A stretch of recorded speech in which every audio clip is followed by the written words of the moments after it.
Welcome everyone to this week's Torah portion.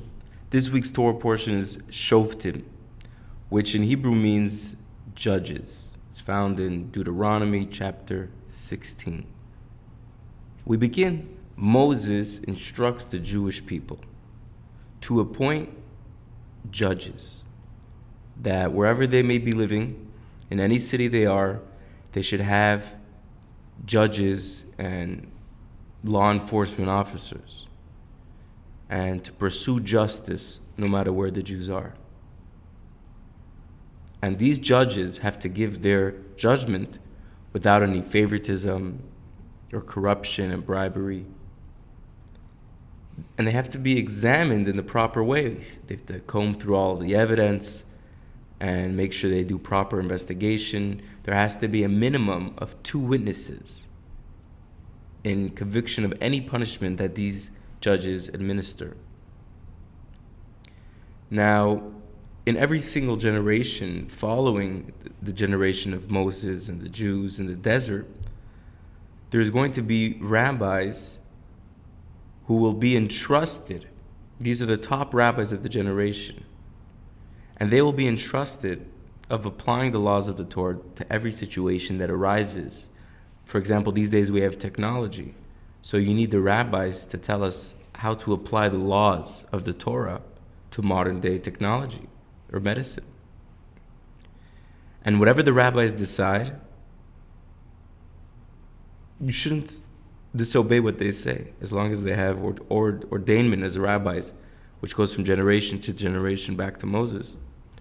So if they're ordained rabbis and they're trusted in this top position, the Jewish people are to listen to what they say.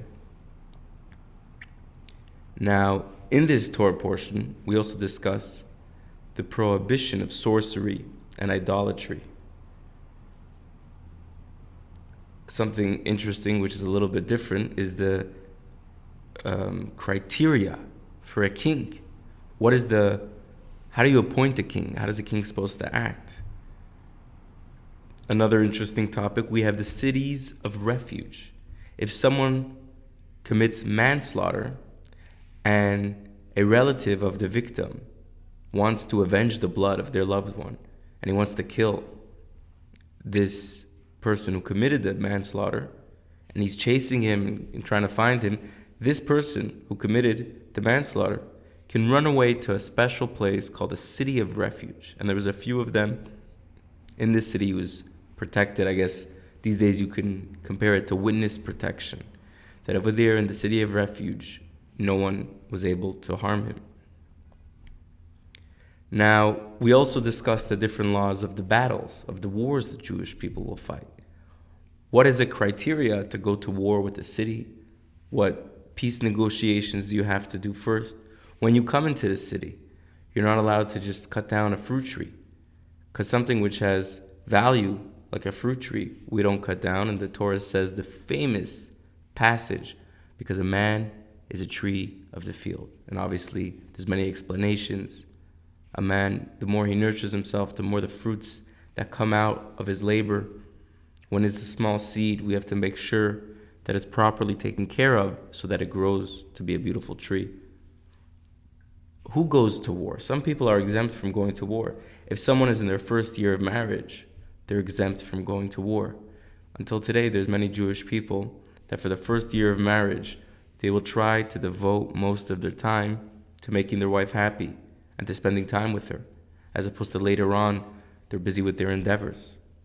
If someone was very scared and very nervous and they didn't feel the courage to go to battle, then they were also exempt from going to war with the Jewish people. Now, at the end of the Torah portion, we conclude with a very interesting topic, which is something called Egla Arufa. This special law is a very unique law. If there is a body found on the road, which is a dead body, and clearly this person was murdered by someone, and we don't know who the murderer is. So the rabbis come with measuring tools to see where is the closest city to this person.